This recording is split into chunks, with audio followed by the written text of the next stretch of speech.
What's up, entrepreneurs? Andres and David here. We are the founders of Entrepreneur. We asked you guys on our Instagram story, and we made a post about it last week, letting you know, ask us any questions. We're gonna answer them to the best of our ability. Here's how this video is gonna work. We're gonna answer a few rapid fire questions that we can just get you answers.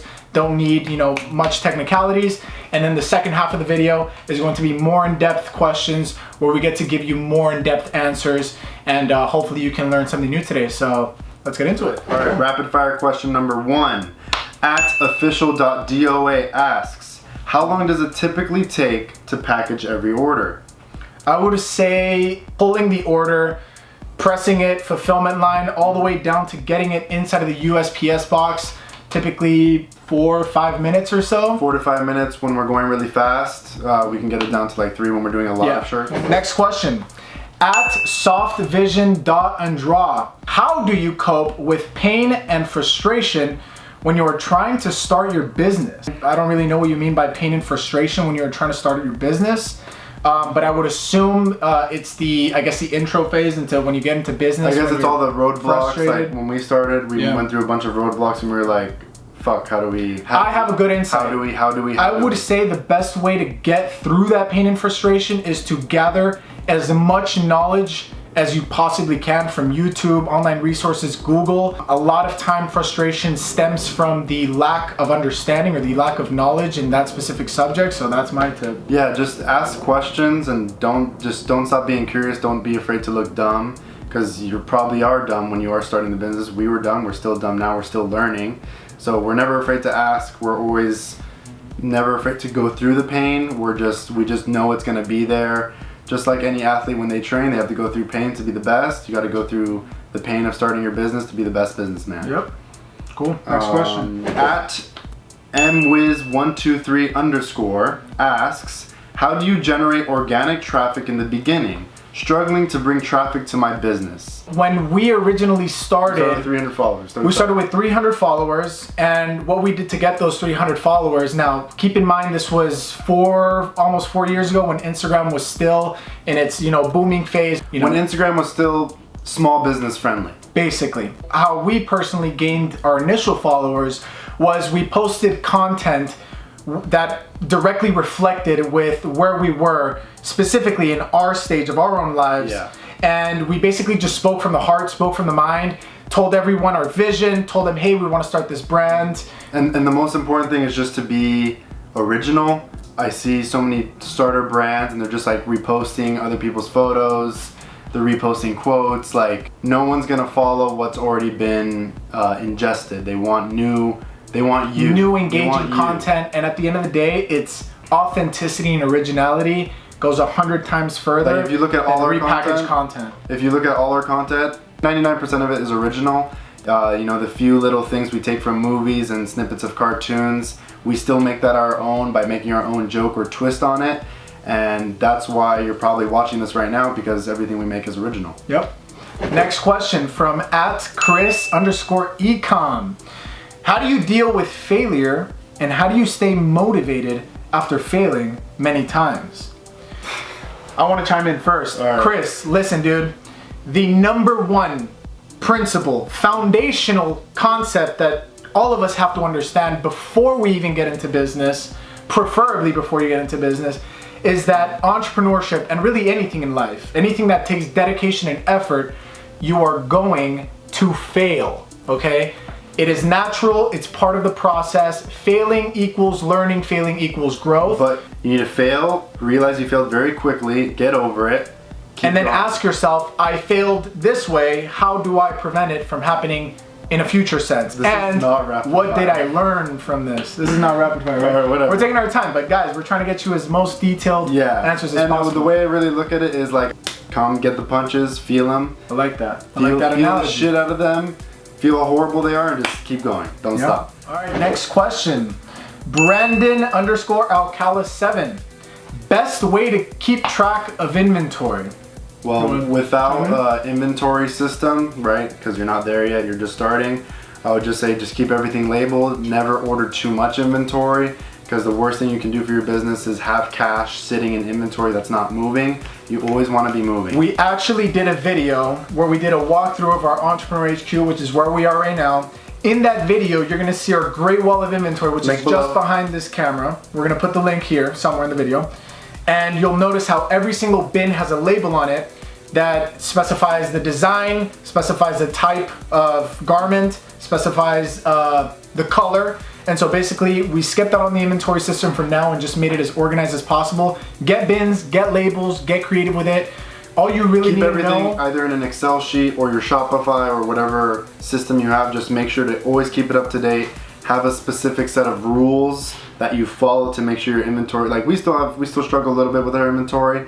That's just the way it goes. I mean, if you ask any clothing business or any business owner that deals with physical products, they're going to tell you their biggest issue is managing inventory. Absolutely. You're just going to have to deal with it. It's part of the process. Next one. At Reef305772, that's the first digits to my phone number. Where would one go to learn Facebook/IG ad campaigns? What did you guys do? This is for Andres. Go. If you're looking to get into Facebook and Instagram marketing, specifically ads, I would definitely, if you do not have the money to invest in a course, and I'm the first person to tell you that courses are a fantastic investment. You're paying someone for the knowledge that they have accrued over a long period of time. If you don't have the money to invest, don't worry. You can learn as much, if not more, from a paid course just from YouTube. I promise you, YouTube will become your greatest ally in the world of entrepreneurship, or anything really. You can literally learn anything. All it takes is a little bit of time to scrap up the videos, put them all together, but you can literally get insane amounts of information. So if you're looking for a course or a paid program, check out John Mack, Adrian Morrison, Frank Kern. There's a ton of killers who have made it and have done incredible things. So stand on the shoulders of giants, jump right into them. All right, Akela94. How do I go about getting my brand trademarked? I would say first thing, Google TESS. That is the United States trademark system. Find out if your name is already trademarked that you're trying to get. If not, go ahead and file for yourself. If it is, go. Quick note, before you do it, this is one of the mistakes we made in the beginning. Before we got our trademark, we went out and we filed it ourselves. This can go one of two ways. Unless you have a unique, almost made up name that no one else has or doesn't conflict with anything, do not try to file yourself, because you will most likely get rejected once it reaches a trademark officer who notices your trademark was not filed with the assistance of an attorney. So don't waste time, don't waste money, go straight for the attorney to help you out with that. An intellectual property attorney is going to do that for you. And be prepared to wait up to 2 years just to get your trademark approved. Last question from Akela94. She asks, what is the hardest part about shipping your products? I would just say USPS losing packages and keeping track of inventory and making sure our customers are happy. All right. So now we are getting into the in-depth, detailed questions.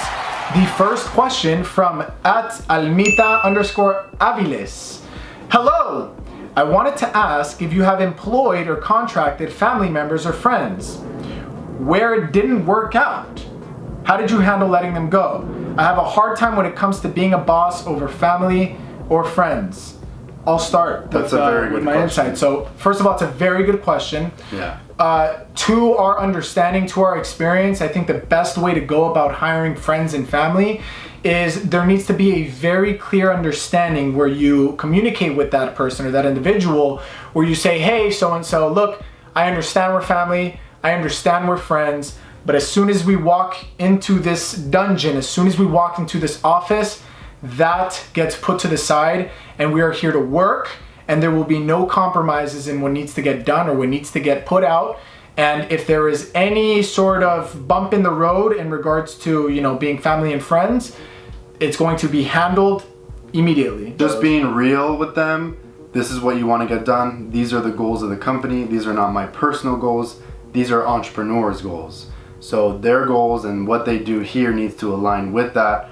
No matter if they're a friend, family, whatever, does not matter. That what needs to get done needs to get done. I would say don't water a dead plant, in the sense that if you are currently working with a family or friend and things aren't working so well, and you have already tried communicating, you have already tried working on that and sparking that initiative to do things right or work better, don't keep watering the dead plant. If you prolong letting them go because you feel bad for them or because you feel like they're family and friends and you know they deserve a higher spot in the hierarchy of your company or business, you're just delaying the problem. So take care of it. How did you handle letting them go? So that was probably one of the hardest things for us, because no matter what, even if it's just a working relationship, you do develop a friendship with the people you work with. Usually you're not letting them go out of spite or anger or anything like that. You're just letting them go for the betterment of your company. So if you can explain that while you're letting them go and just be real and open about everything that's happening,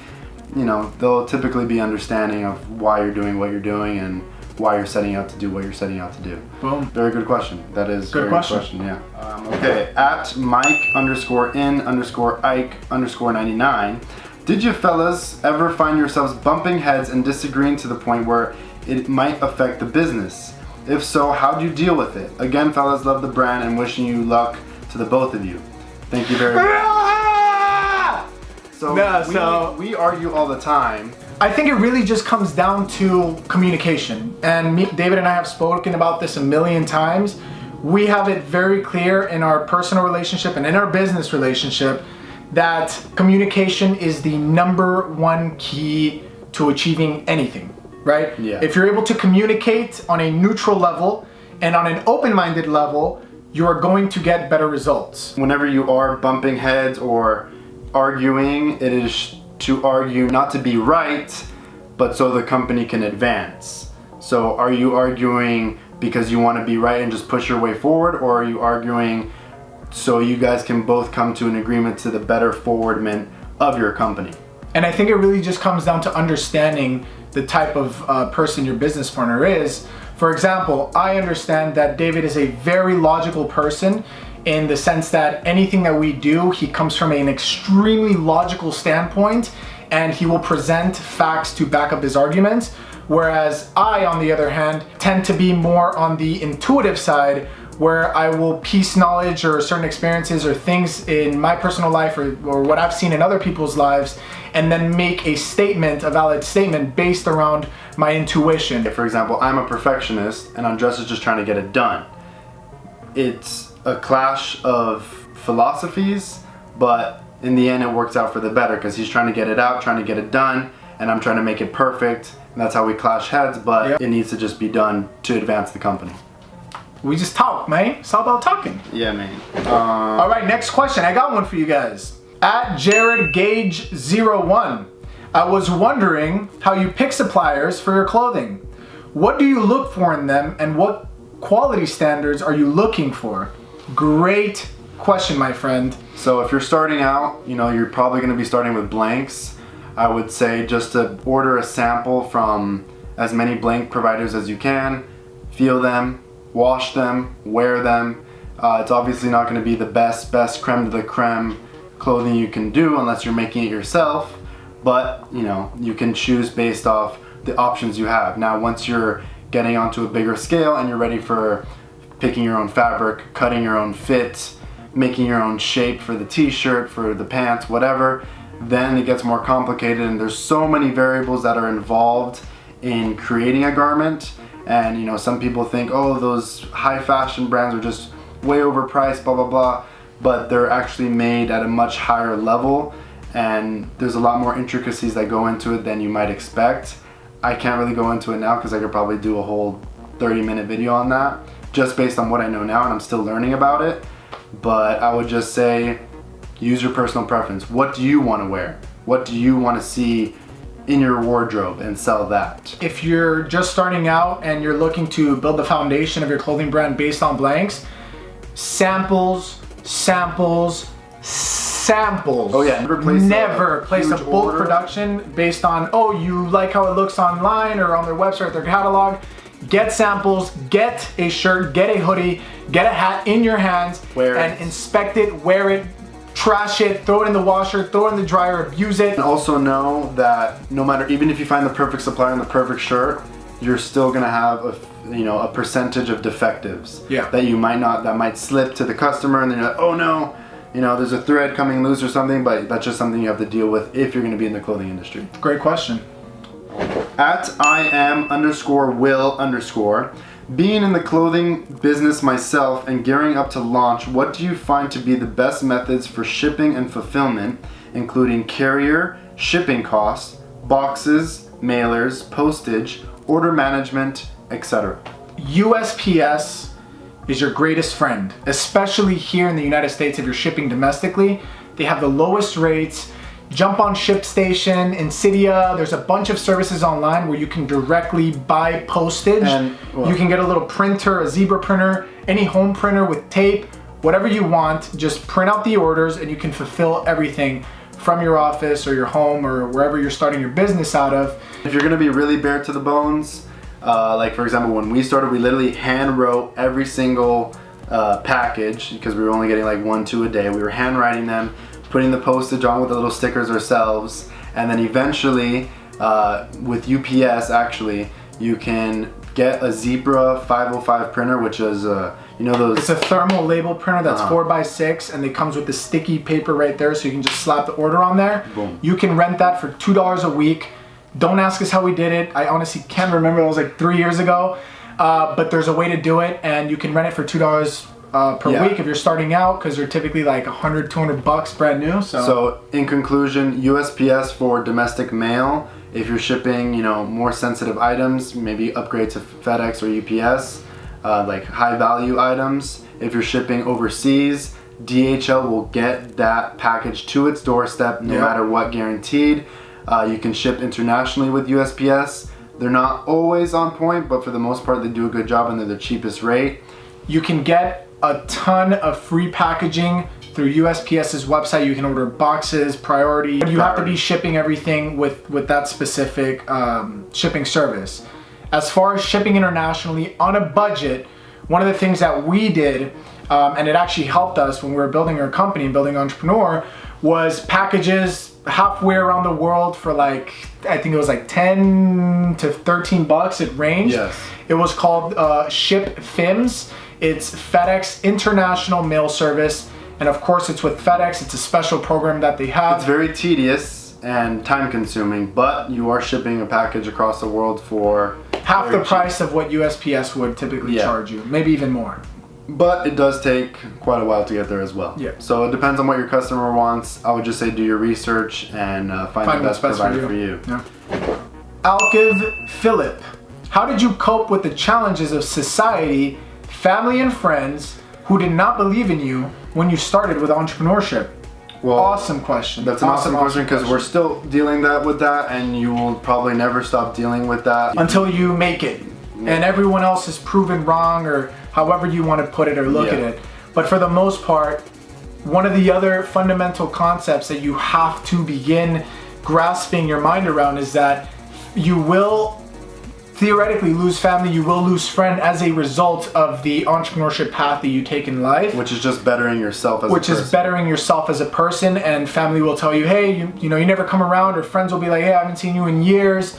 But you have to let them understand, and of course communication is key. Let them know that you are on a mission to become the greatest person of yourself, and just because you don't see them or you don't make time for them doesn't mean that you completely abandon them. You're just prioritizing certain things that you know are going to lead you to where you want to be in life. Yeah. All right, entrepreneurs, that wraps up today's Q&A video. We were able to get to around half of your questions. We're gonna be making another video like this in the next week or two. Keep an eye out for that. If you want your questions asked or answered, we're gonna be putting a story on our Instagram and a post at ENTRPRNR Entrepreneur Co. We're gonna try to get you as many answers as possible. If you know someone who needs this advice or this insight, be sure to share this video with them. And last thing I wanna add is if you wanna know what Andres and I are wearing right now, this is the Entrepreneur Premium line. We've been developing this for the last year or year and a half. We were talking earlier about clothing suppliers and what it takes to make the best garment possible. And this right here is, if you do not think this is the best shirt you've ever worn, you can have 100% of your money back. Check out our website. We're putting the link below to learn more about the tee. You're gonna love it, I promise you. Cool.